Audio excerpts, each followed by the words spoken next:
नमस्कार दोस्तों, स्वागत है आपका इलेक्ट्रिकल गेट में। आज हम फ्रेंड एसी सर्किट थ्योरी का चैप्टर है, इसमें हम एसी और डीसी के बारे में जानेंगे। एसी कितने प्रकार की होती है और डीसी कितने प्रकार की होती है, इनके एडवांटेज एंड डिसएडवांटेज के बारे में जानेंगे। तो चलिए फ्रेंड्स शुरू करते हैं। तो चलिए फ्रेंड्स आगे जानते हैं इसके बारे में। अगर डीसी हमें चाहिए होगी तो फ्रेंड अगर कॉमनली अगर बात करें तो डीसी वोल्टेज हमें ड्राई सेल यूज करते हैं। डीसी के लिए बैटरी भी यूज करते हैं और इसमें फ्रेंड वोल्टेज और पोलैरिटी दोनों स्थिर होता है। ड्राई सेल का अगर हम बात करें फ्रेंड तो वोल्टेज भी कांस्टेंट होता है और पोलैरिटी भी फिक्स होती है कि पॉजिटिव नेगेटिव। आपने देखा होगा कोई भी ड्राई सेल उसमें पॉजिटिव नेगेटिव फिक्स होता है, वो बदलता नहीं है। तो जब भी हम लोड को कनेक्ट करते हैं तो इलेक्ट्रॉन नेगेटिव से पॉजिटिव की ओर फ्लो करते हैं और धारा प्लस से माइनस की ओर फ्लो करती है। फ्रेंड ये कन्वेंशनल माना गया था कि धारा पॉजिटिव टू नेगेटिव फ्लो करती है। वास्तव में इलेक्ट्रॉन का फ्लो ही इलेक्ट्रिक करंट है और वही विद्युत धारा की दिशा होनी चाहिए, वही सही है। लेकिन फ्रेंड कन्वेंशनल है, परंपरागत तरीके से उसे माना गया था, इसलिए वो वहां पर उसको पॉजिटिव टू नेगेटिव लिया जाता है फ्रेंड।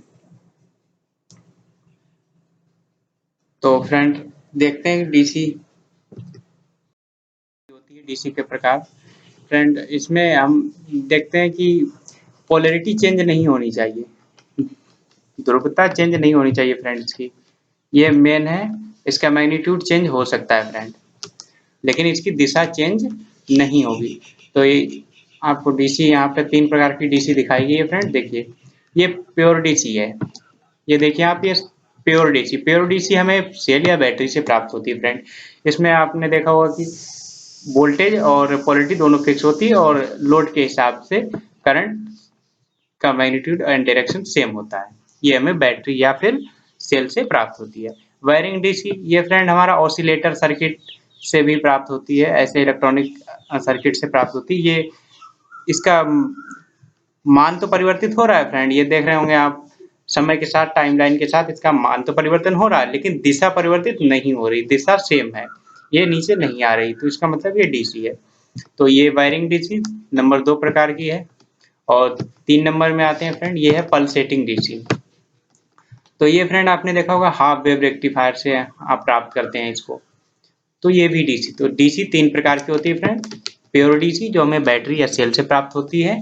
सेकेंड नंबर में आती है वायरिंग डीसी जो हमें ऑसिलेटर सर्किट या इलेक्ट्रॉनिक सर्किट से प्राप्त होती है। थर्ड नंबर पे आती है पल्सेटिंग डीसी जो हम सभी लोग हाफ वेव रेक्टिफायर से या फुल वेव रेक्टिफायर से प्राप्त करते हैं। चलिए friend advantage of DC over AC. AC के ऊपर डीसी का एडवांटेज क्या है? अगर हम डीसी सप्लाई का यूज करें एसी की बजाय तो उसमें क्या क्या लाभ होंगे, तो जानते हैं फ्रेंड। इसमें सबसे इसमें पहला है कि डीसी में केवल अगर हमें डीसी ट्रांसमिट करना है, एक स्थान से दूसरे स्थान पर डीसी को भेजना है, तो उसमें केवल 2 तारों की आवश्यकता पड़ेगी, प्लस एंड माइनस। जहां भी पहुंचाना है फ्रेंड 2 तारों की आवश्यकता पड़ेगी। लेकिन वहीं पर हम अगर 3 फेज एसी की बात करें तो ज्यादातर हम 3 फेज यूज करते हैं क्योंकि वो इकोनॉमिकल है। सिंगल फेज सप्लाई इकोनॉमिकल नहीं है, इसीलिए हम उसको ट्रांसमिशन के लिए उपयोग नहीं करते हैं। अगर हम 3 फेज की बात करें तो 3 फेज की तुलना करें तो 3 फेज में अधिकतम 4 वायर की आवश्यकता होती है फ्रेंड। वैसे तो 3 वायर की आवश्यकता होती है, लेकिन अगर डिस्ट्रीब्यूशन भी पहुंचाना है तो अधिकतम 4 तार की आवश्यकता पड़ती है। सेकेंड नंबर पर बात करें तो डीसी में कोरोना लॉस निग्लेजिबल होता है फ्रेंड, इसमें कोरोना बहुत ही कम होता है डीसी में। वहीं एसी पर बात करें तो एसी में कोरोना बहुत अधिक इसका प्रभाव पड़ता है फ्रेंड, और ये फ्रीक्वेंसी के साथ बढ़ता जाता है एसी में। तो ये एसी का ड्रॉबैक, बहुत बड़ा ड्रॉबैक है। आगे बढ़ते हैं फ्रेंड थर्ड नंबर पे, skin effect is also observe in AC AC leading to problem in transmission conductor design. तो फ्रेंड एसी में स्किन इफेक्ट भी पाया गया है। जो कंडक्टर को अगर हम बनाते हैं तो उस समय हमें प्रॉब्लम क्रिएट करता है। स्किन इफेक्ट क्या होता है फ्रेंड, ये आपका जैसे मान लीजिए फ्रेंड, ये आपका कंडक्टर है, तो इसमें करंट हमेशा पूरे इस सर्किल पूरे ही कंडक्टर से ही फ्लो होना चाहिए, लेकिन ऐसा नहीं होता एसी में। डीसी में तो ये पूरा सर्किल से करंट पूरे ही कंडक्टर से फ्लो होता है, लेकिन एसी में क्या होता है कि करंट की डेंसिटी सबसे ज्यादा सरफेस सतह की ओर आ जाती है और बीच में खाली रहता है। इसमें करंट का फ्लो बहुत कम होता है। तो ये होता है स्किन इफेक्ट फ्रेंड। तो इसके लिए हमें बहुत ही कंडक्टर बनाते समय बहुत ही ध्यान रखना पड़ता है कैसा बनाना है। तो ये भी ड्रॉबैक है। इसके बारे में कभी बात करेंगे आगे ट्रांसमिशन में।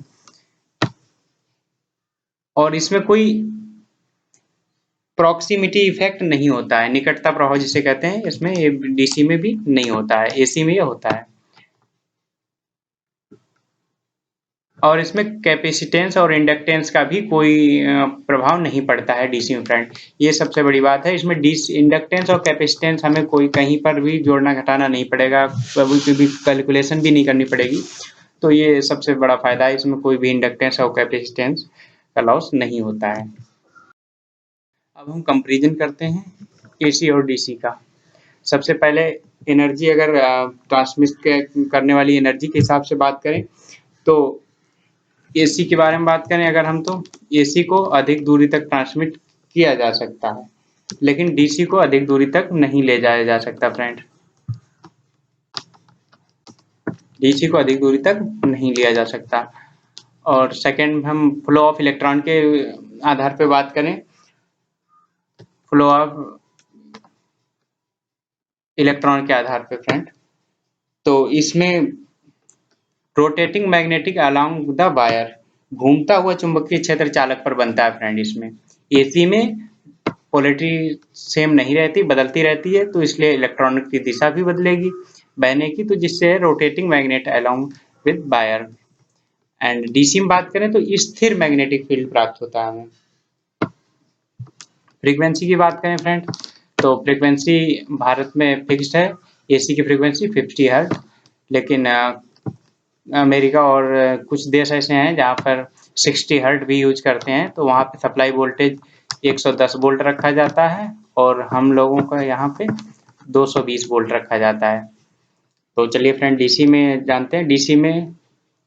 डीसी की फ्रीक्वेंसी 0 होती है, जैसा कि आप जानते हैं कि वो उसका मान बदलता नहीं है, दिशा भी नहीं बदलती है फ्रेंड, तो उसका कोई फ्रीक्वेंसी नहीं होती है। अब हम डायरेक्शन की बात करें फ्रेंड, तो इसकी दिशा बदलती रहती है। और डीसी की बात करें तो ये केवल एक ही दिशा में फ्लो होती है।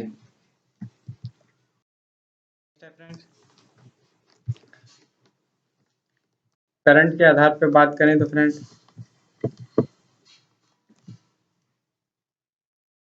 इसका करंट का मैग्नीट्यूड बदलता है टाइम के साथ और इसमें मैग्नीट्यूड परिमाण स्थिर रहता है। इसमें मैग्नीट्यूड हमारा स्थिर रहता है और एसी में स्थिर नहीं रहता। फ्लो ऑफ इलेक्ट्रॉन की बात करें तो इसमें इलेक्ट्रॉन एसी में हमेशा बदलते रहते हैं, फॉरवर्ड बैकवर्ड। तो इसमें हमेशा इलेक्ट्रॉन फॉरवर्ड बैकवर्ड हमेशा बदलते रहते हैं, जैसे ही फ्रीक्वेंसी बदलती है उसके हिसाब से। लेकिन डीसी में ओनली वन डायरेक्शन में इलेक्ट्रॉन का फ्लो होता है। और हम बात करें कि कहाँ से इसे प्राप्त किया जा सकता है, तो एसी को हम एसी जनरेटर या अपने घर में जो सप्लाई मेन्स है उससे प्राप्त कर सकते हैं। लेकिन डीसी की बात करें तो इसे सेल या बैटरी या सोलर सेल, सौर बैटरी से ही प्राप्त कर सकते हैं।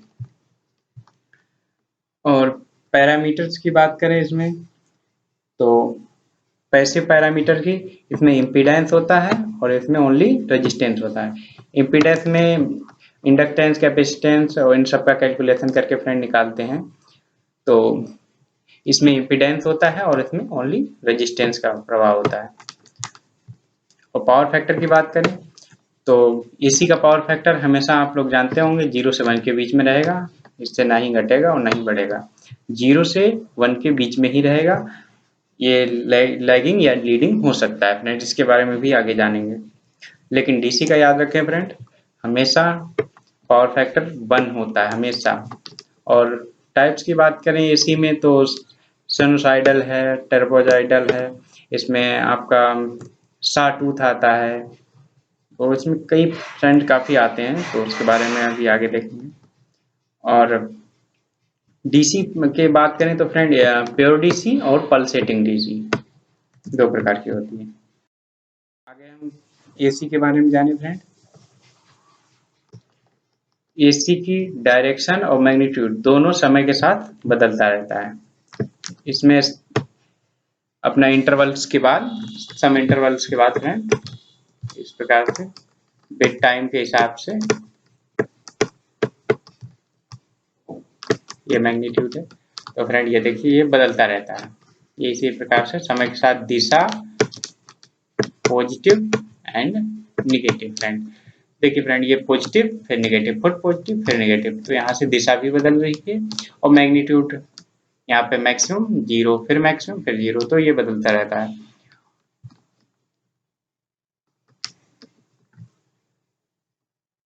और friend the current increase from 0 to some maximum value, तो ये फ्रेंड ये इसी करंट 0 से शुरू होकर मैक्सिमम वैल्यू तक जाती है, फिर उसके बाद कम होते हुए 0 की तरफ आती है।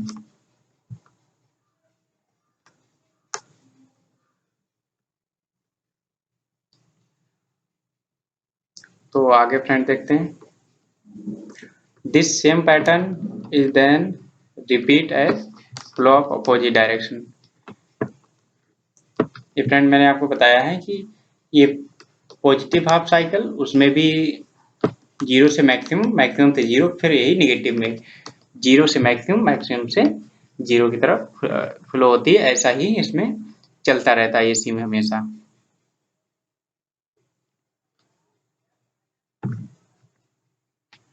तो आगे फ्रेंड देखिए टाइप्स कितने प्रकार की होती है फ्रेंड। तो इसमें पहले साइन वेव जो हम लोग यूज करते हैं, या हमारे घर में जो आती है वो साइन वेव होती है एसी, और इसी का सबसे ज़्यादा यूज किया जाता है इलेक्ट्रिकल सेक्टर में। तो फ्रेंड ये देखिए ये प्लस माइनस ये टाइम है, और यहाँ पर करंट है। ये 0 से मैक्सिमम वैल्यू तक ये पीक है इसका, फिर ये 0 पे आया, फिर पीक निगेटिव में गया, फिर 0। और इसी प्रकार से फ्रेंड अब ये दूसरे नंबर की हम बात करें एसी वेव की, तो ये देखिए फ्रेंड ये स्क्वायर वेव बोलते हैं इसको। ये भी देखिए फ्रेंड समय के साथ बदलती रहती है फ्रेंड। ये देखिए 0 मैक्सिमम, ये 0 1 पे काम करती है फ्रेंड, 0 to 1। ये ज़्यादातर डिजिटल इंस्ट्रूमेंट या इलेक्ट्रॉनिक्स में यूज की जाती है फ्रेंड। इसमें डेटा को स्टोर भी किया जा सकता है, तो ये 0 1 पे काम करती है, ये इलेक्ट्रॉनिक्स में यूज की जाती है। एंड ये है साटूथ, आरीदंत, आरीदंत बोलते हैं फ्रेंड। ये देखिए, और ये फ्रेंड और होती है, इसमें कई वेव होती है फ्रेंड। ये ट्रिंगुलर वेव होती है फ्रेंड इस टाइप से, ये ट्रिंगुलर वेव होती है। एक ट्रेपेजॉइडल होती है फ्रेंड,